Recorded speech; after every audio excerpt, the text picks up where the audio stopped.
Hey, I'm going to show you how to structure your Facebook ad campaigns in Q4 post iOS 14 update when we have fewer data about people who opted out from tracking. Before iOS 14 update, we had the top of funnel, the middle of funnel, and the bottom of funnel. Now what we want to do is to consolidate as much as possible. That's why we're going to combine the middle and the bottom of funnel, because in these two parts of the funnel, we have people who engage with your business in any kind of form, and usually the message that we can use can appeal to both of them. So we're going to have one single campaign where we're going to target all website visitors in the last 180 days and all social media engagers from the past 365 days.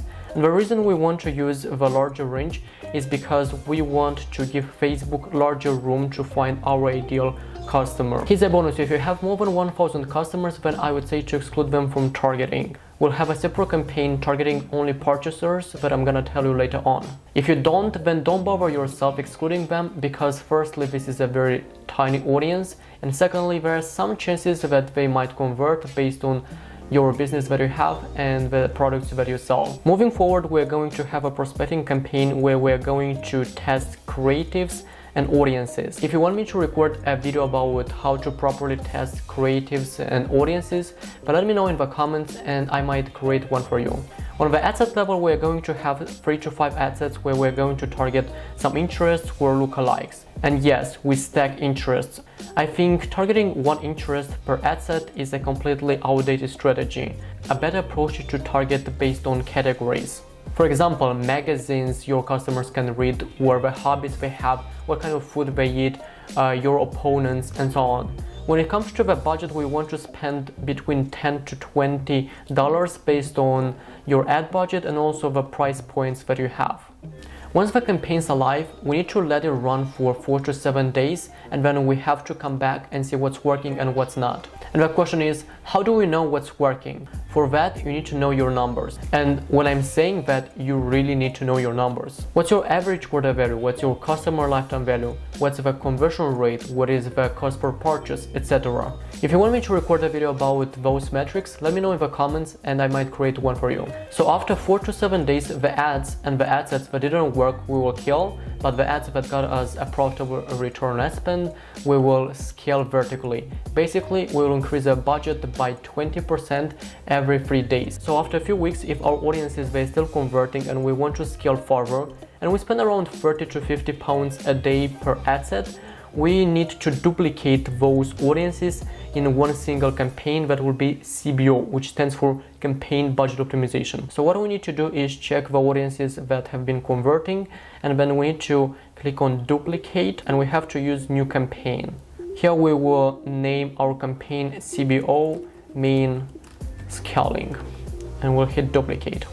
And we have to go to the campaign level and scroll all the way down, and here we need to check campaign budget optimization. Now at this point you need to be comfortable investing more, because we're not only going to consolidate our audiences but also our budget. So if we have 2 winning ad sets at a $30 spend, then we might put the budget at $60 or even $70 per day. And no, we don't turn off the initial ad sets. I think this will be the greatest advice I can give you.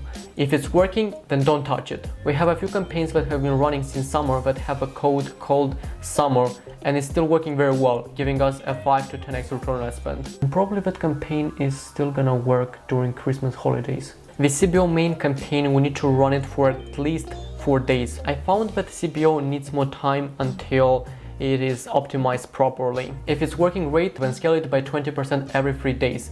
If not, then turn it off and get back to your prospecting campaign and test more creatives and offers and find out which offer is more compelling. So far we have 3 campaigns, one for scaling, one for prospecting, and one for retargeting. Now at the beginning of this video I told you about the past purchasers campaign. So what we're gonna do is create another campaign where we're going to target all your past purchasers. And here, when you create this campaign, you gotta think about your product and your business model. You need to ask yourself how often a customer needs to buy from you again. If it's something usable on a daily basis, then you might push a little bit harder this campaign. And in general, these are all the campaigns that you might need to run in your ad account.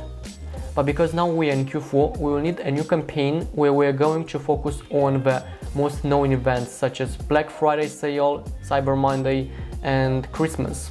For this campaign, on the ad set level, we'll have 1 to 2 ad sets where we're going to target people who are interested in those specific events, or people who want to get discounts, or they want just to get the best deal in the marketplace.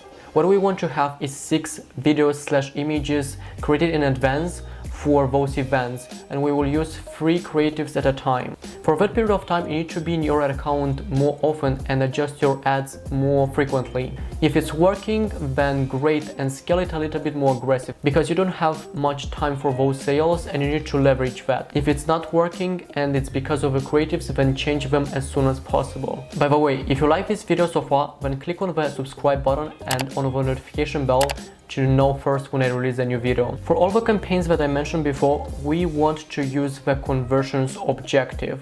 We don't want to use traffic, brand awareness, engagement, lead generation. If you want to get sales, then use conversions or catalog sales. The strategy where you need to use traffic objective and get some people on your website, warm a little bit, and then retarget them with a conversion objective, I think that strategy is completely outdated, especially if you're a small business owner. I can guarantee you can get much more sales if you use straightforward the conversions objective, especially if your average order value is under $500. Even if you're selling something more expensive, then I would recommend using conversions objective. You might not get purchases from the first campaign because your customers need to know a little bit more about your brand, what you're doing, so they have to be comfortable spending that kind of money, but you will definitely get quality traffic, potential customers who will buy in the future. And that's it. This is how you structure your Facebook ad campaigns. And notice how each campaign is purposely created. Even after 1 month, you can come back to your Facebook ad account